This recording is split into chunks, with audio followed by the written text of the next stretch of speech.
Welcome to the weekly Benefit Roast, featuring Benefit Indemnity Corporation's president, Rodger Bayne. Rodger has devoted more than 30 years to understanding and developing innovative health benefits plans for large groups and groups as small as 5 employees. Our moderator is Bob Graham. Take it away, Bob.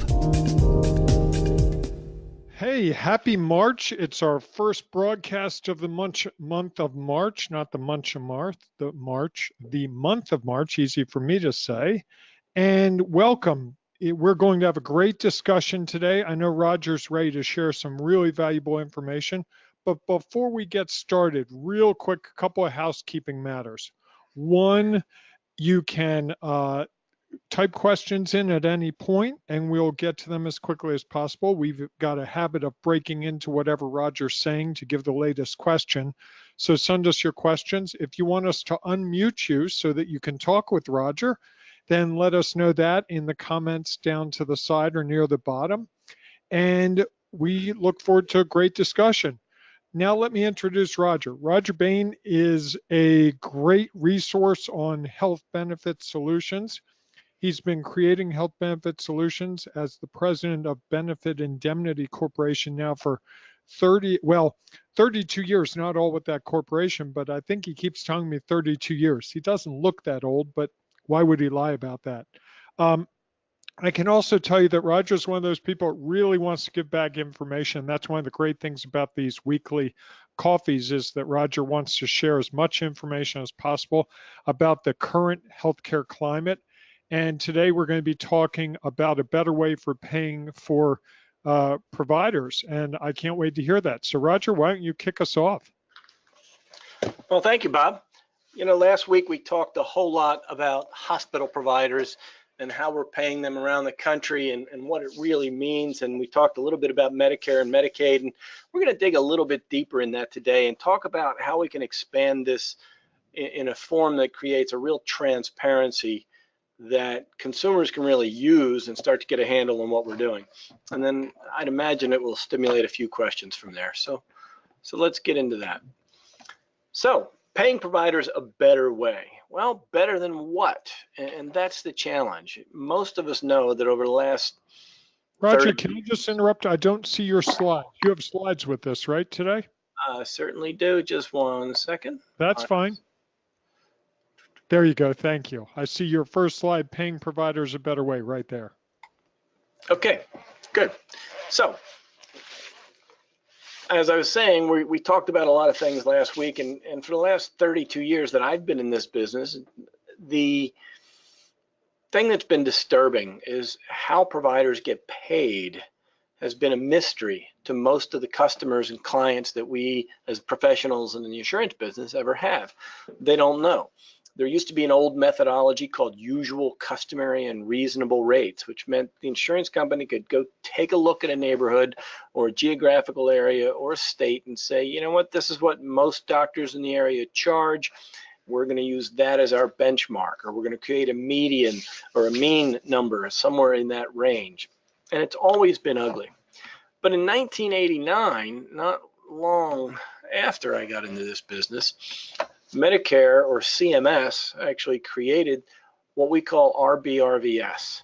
Now, RBRVS is a Medicare reimbursement scheme or schematic that is designed as a resource-based relative value scale. And what that means is we're going out to develop this methodology so that the government can pay providers, and it replaces payment of billed charges or any of these other more arbitrary mechanics where the doctor bills whatever he bills and the insurance company pays a piece of it or all of it, or they just don't know, or they adjust it because they think it's too high.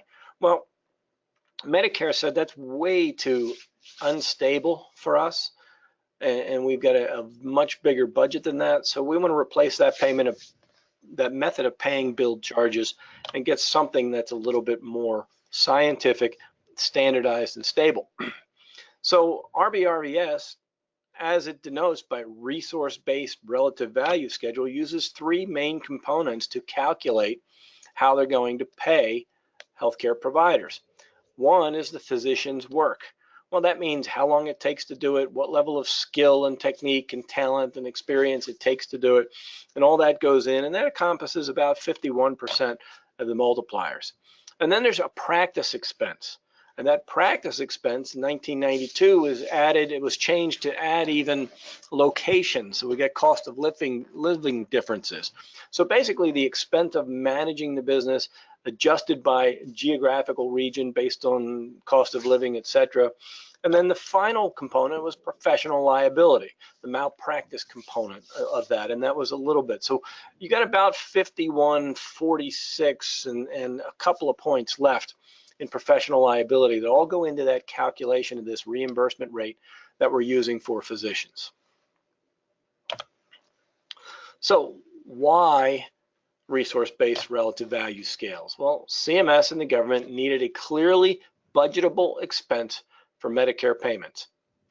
That means they needed something that was standard. It's designed to stabilize the payment methodology, bring things into some level of order, and it gets continual advancement and work. Every year it is studied and reviewed. It gets physician input via a special committee on the American Medical Association, and it has constant review and annual revisions. So every year CMS comes out with the revisions to RBRVS to try and keep it up to date, scientific as possible, to cover new and expanding medical technologies and changes, and really keep this reimbursement level focused on something that can be a standard, or at least as close to a standard as we can find. Hey, Rodger, I've got a question from Ollie who says, why do I care? I run a small business. Why do I care about any of this? This sounds like insider baseball. Well, I mean, it's real important, Ollie. If you run a small business, like I have done for many years, and you're paying for health insurance benefits or any portion of the health insurance benefits for your employees, then how the healthcare providers are paid is with your money. That's how important it is. It's really a basis of the cost of your health plan is borne by the cost of physician reimbursement combined with the utilization of healthcare by your employees. So utilization times cost generates your bill for your benefit plan or for your insurance program. And so it's a critical component for most businesses because it's probably your second highest overhead expense other than actual payroll. Well, Ollie says he just sent another note that said, you've got my attention. Dollars always make me pay attention. Well, that's good to know because that's kind of why we're all here. This whole thing is about that. So one of the things we have to look at when we talk about this new schedule, we know that the government is behind it. Well, maybe in a way, but also the American Medical Association and the Harvard School of Medicine. All of these components came together to build the science of this resource-based relative value scale. And a component of that is the resource-based relative value unit. So this unit is a standard, a number of dollars, much like you would see at an auto mechanic where they post on the wall, we charge X number of dollars for an hour of labor, and that's the chart. And then they take that chart and compare it to how much work is being done on your car, do the math, and you have a bill. So we have real transparency in many respects in that regard. So the question of fairness comes up often when we talk about this. Fair versus perfect is really probably the better question, right? Is it fair? Sure, as a system or a standard methodology, meaning we now at least know a benchmark. And that benchmark, we could have shot a little high or a little low. It doesn't matter as long as our premise is based on a reasonableness and a similarity across different components of the system. So yeah, it's fair, but at direct face value, many times probably it's not fair. Many providers, healthcare providers, physicians, hospitals, labs, x-ray, will say that this reimburses them too little for what they do based upon their experience, their training, the expensive med school, the expensive running their operation, and they don't believe the value numbers are appropriate. And in many cases, studies show us that that's probably true, but there is a little bit of difference, that Medicare may in fact be paying a physician or a hospital a little bit less than their actual cost or worth even. So in that case, we do have to look at making some adjustments, because the government, having a big, powerful hand that they do, is taking a discount on healthcare. They simply took a discount, and this is what we're going to pay. And many physicians want to get reimbursed and get paid a little bit more than that. So is the system perfect? Of course it's not. No system in healthcare is perfect today anywhere. I think we can all agree with that. And in this case, it never will be. And the reason it will never will be is because the healthcare system changes every day, as does medical technology. So on any given day, we could see an entirely new type of procedure or type of program or treatment that has a whole new gamut, which nobody's priced yet. Nobody knows how much it takes. Nobody knows how to calculate, how to charge for it. And so the system calls these outliers, and then we get into back into this negotiation basis. But it's important that we understand what fairness really represents. So, hey, Rodger, can I jump in with a question? Mary's asking a really relevant question, which is, can a medical provider charge whatever they want? well, absolutely they can, but at the same time, while a medical provider can charge whatever they want, it seems fair that they would tell you what that charge would be before they provide the service. And 99 out of 100 times in this country, that doesn't happen. And so if we're going into these things blind, there has to be a certain reasonableness and fairness to what a physician or a healthcare provider charges. And that's what brings us to the need for an increased communication and enhanced reimbursement methods across the entire commercial market. And that's really, really important. So, Rodger, I also have a comment from Steve, who I think is talking about the last slide. He said you were talking about technology, and he also points out that we all want to live forever, which makes us even more complicated. well, that is a big challenge. I mean, the fact that we have radical amounts, a very, very, very high percentage of our healthcare expenditures happen toward the end of life, as people are trying to prolong life and deal with a better quality of life. We do more hip replacements and joint replacements than we have ever done before at older and older ages. I heard a story the other day about somebody who was 72 years old getting a hip replacement. 25, 30 years ago, you would have never seen that, never even thought that someone 72 years old should warrant a hip replacement. It just was too invasive, it was too much work, and not enough return on the investment, because that person wasn't going to be around for another 40 years. Well, not likely anyway. And Rodger, am I remembering correctly that 80% of the healthcare expense is incurred by 5 or 10% of the population? You know, the number is very similar to that. I don't know the population number at large, but what I can tell you is that when you look at most health insurance carriers' books of business, the number that stands out in my mind is that 3 to 4% of their membership represents 51% of claims. So we're talking about a very small portion of the population that is incurring the bulk of the claims. And as you look at the next tiers, you will see that that old 80-20 rule is really more like a 90-10 rule, which means 90% of the claims come from 10% of that population. Now that population is really of the under 65 market. That wouldn't include the Medicare segment. When you move into the Medicare segment, you're expanding into a much broader scope, and that number might be stilted one way or another from there. But it's certainly a good point that we have a lot of our expenses coming in one direction. Okay, I'm with you so far. So when we talk about fairness, what I did is I went out and did a little bit of research, and I pulled up a Journal of Texas Medicine Studies. So this is Texas only, but it's relatively recent, in June of 2016. As studies like this go, they take a while to put together, compile, and generate results. So this is pretty timely. And what it was doing was studying the ratio of what Medicare pays and what Medicaid pays and what private pay pays. So Medicaid, as you can see on this chart, is really paying less than anybody. But I think the most important thing here is when we start talking about fairness, we're talking about most of these alternate payment structures that we're looking at for physicians. We are proposing that we pay a physician about 120% of Medicare, and sometimes 140%, and maybe even in rare cases 175 or 180% of Medicare.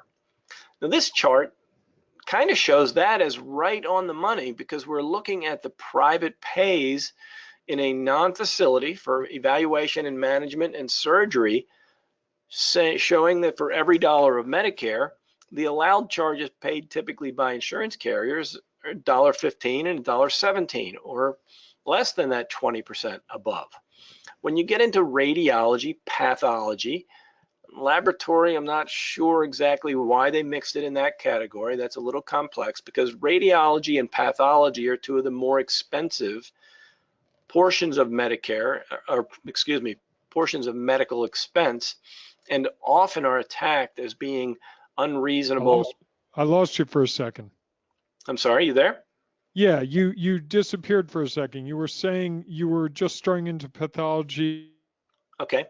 Radiology and pathology are often considered two of those expenses that are kind of above the norm. They're outliers. They're getting paid more, and maybe in many people's eyes they get paid too much.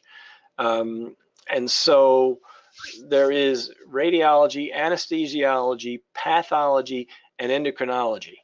And all of those four, what we would call the pair doctors, and some people call them the rape doctors, it's so bad, that we're looking at this expensive segment of healthcare.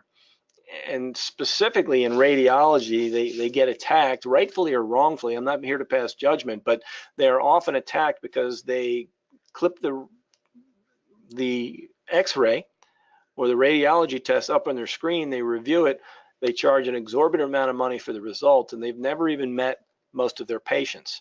And so we find that to be a study of how we're reimbursing to be a little bit vulnerable. And so when we look at these, we're trying to say, okay, what is fair? Medicaid pays ridiculously less than Medicare.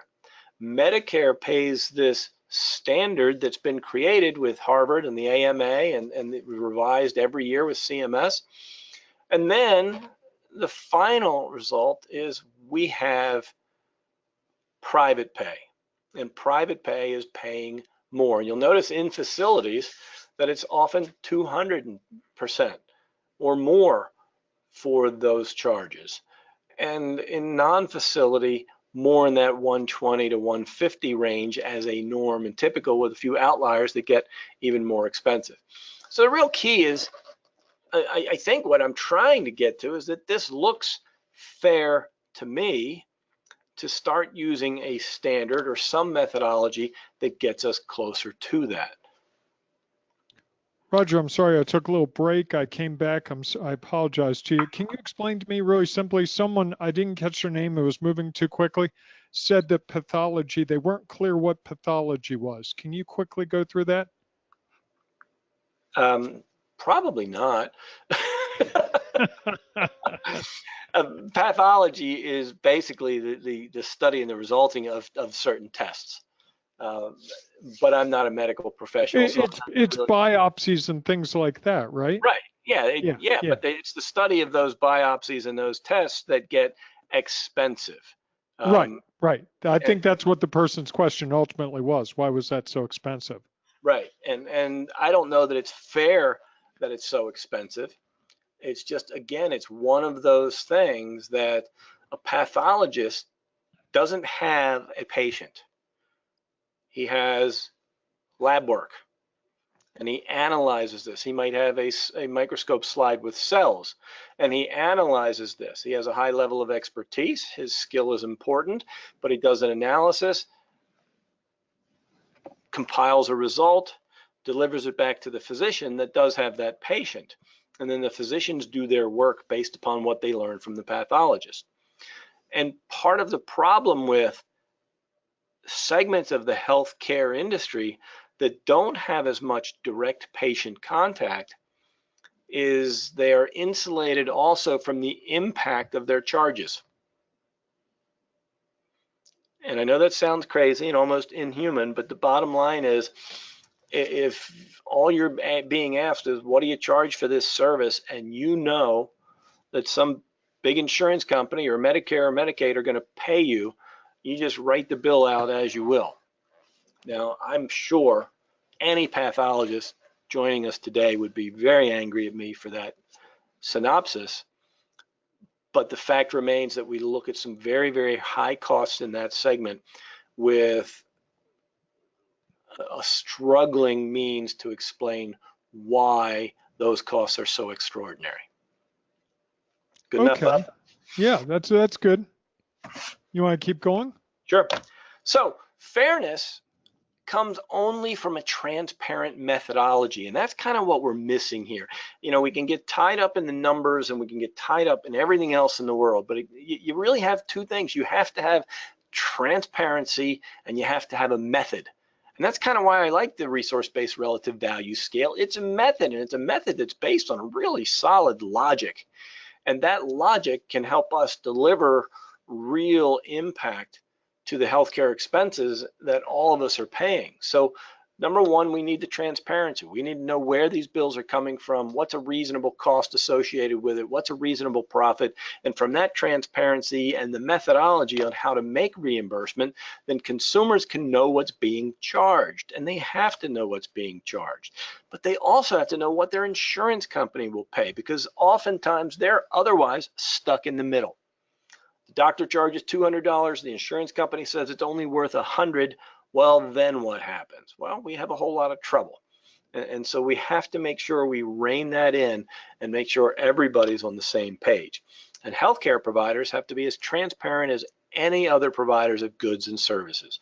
You would never have somebody put a roof on your home without getting a price and a bid first and a contract for that price. But for whatever reason in the world of healthcare, we just arbitrarily run out. We take a doc that's recommended by a friend or by our primary care doc. We don't do enough research on that physician, the quality, the outcome, how many procedures they've done or not done, and what the outcome of those procedures are. And we just go, and we never ask what it costs. And because of that, reimbursement levels, fees, charges, and utilization have great latitude to be taken advantage of. And that means that the American healthcare consumer gets taken advantage of by this third-party payer system where everybody thinks no harm, no foul, I'm going to charge more, the patient doesn't pay it, the big bad insurance company does anyway. And then, of course, the big bad insurance company has to come back to the patient and say, I need more premium next year. And so we have these rising healthcare insurance premium costs across the country that I don't have to tell anybody on this call about. It's all in the news. It's every day. It never stops. For 32 years I've been in this business, I've never heard it stop. The increase in healthcare expenses is always the beef of the American public. And the challenge is, how in the world do we rein this in? And I'm telling you, transparency and a standard method of reimbursement are things that the consumer must embrace and be taught.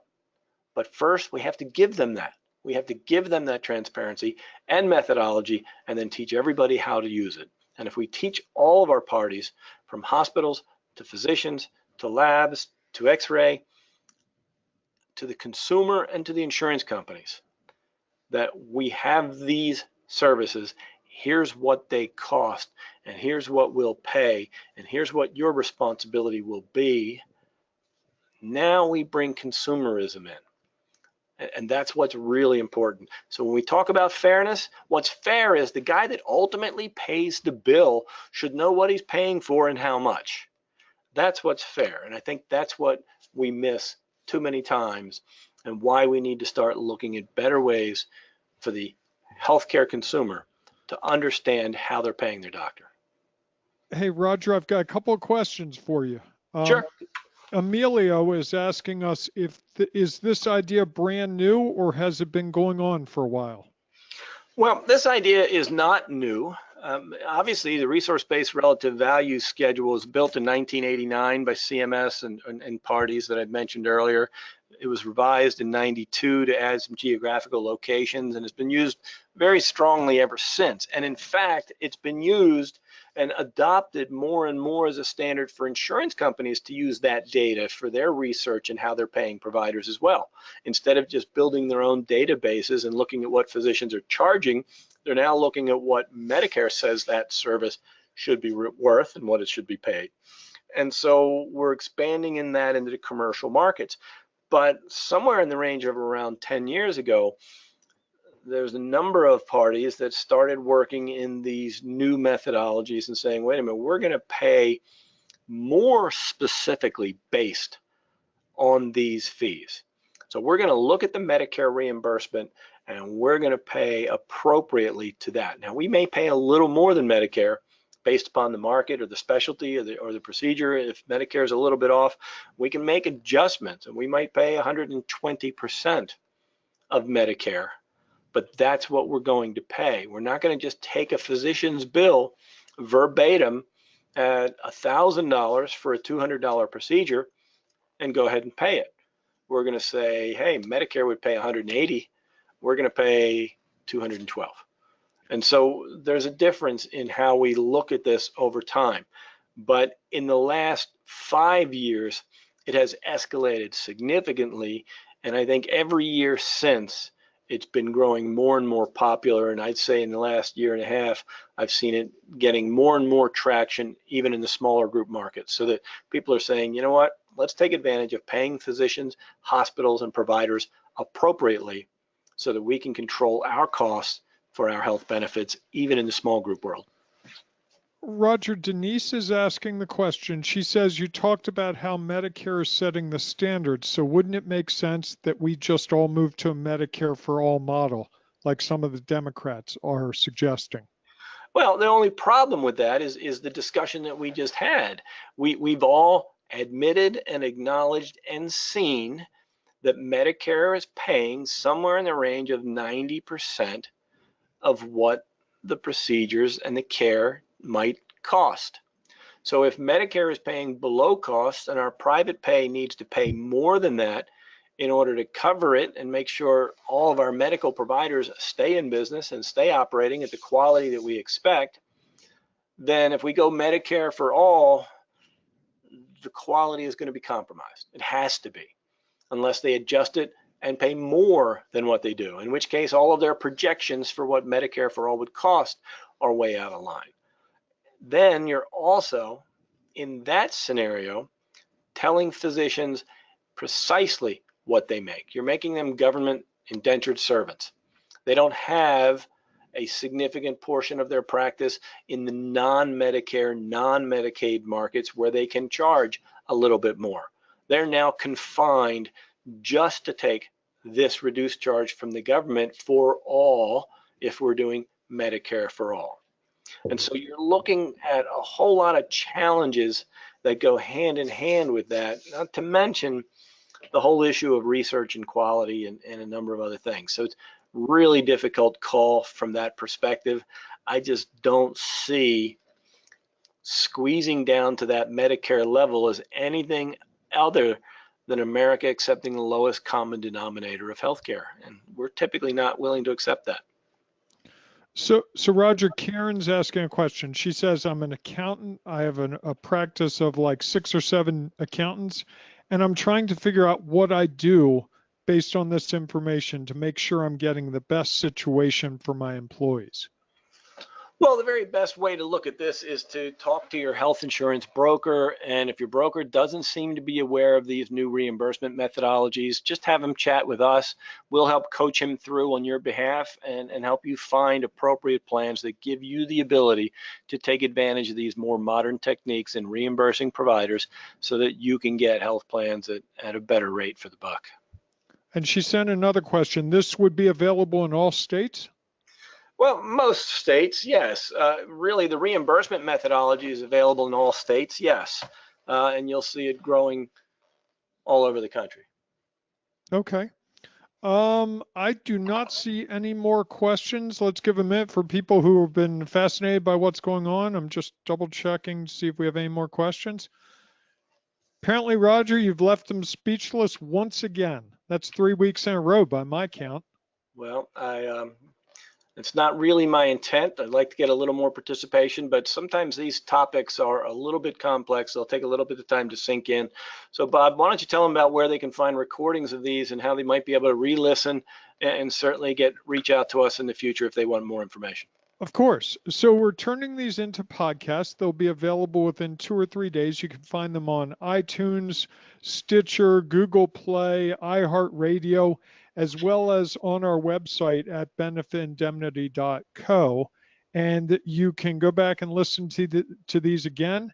And you can also join us next Monday when we cover another topic related to health benefits, and we continue to do it each week. I want to thank Rodger for his time today and his diligence. This was not the easiest topic to present, and he certainly made it much more palatable than I thought it was going to be when we started. And I appreciate that, and I appreciate everyone who asked questions. I don't think I can go through all the names I wanted to, but I lost some along the way when I got disconnected. I know it was Ollie, Denise, I think Steve, Emilio, and maybe Karen, but I'm not sure of that. Do you remember, Rodger? Not offhand, Bob, sorry. Okay. Until next Monday at 3:30 Eastern time, have a great week. Thank you very much. Have a great time, guys. You've been listening to the Benefit Roast, a weekly discussion sponsored by Benefit Indemnity Corporation. Employers in a wide range of fields are using employer-owned health benefits plans to deliver better benefits to their employees at a lower cost. Learn more at benefitindemnity.co. That's benefitindemnity.co. See you again next week.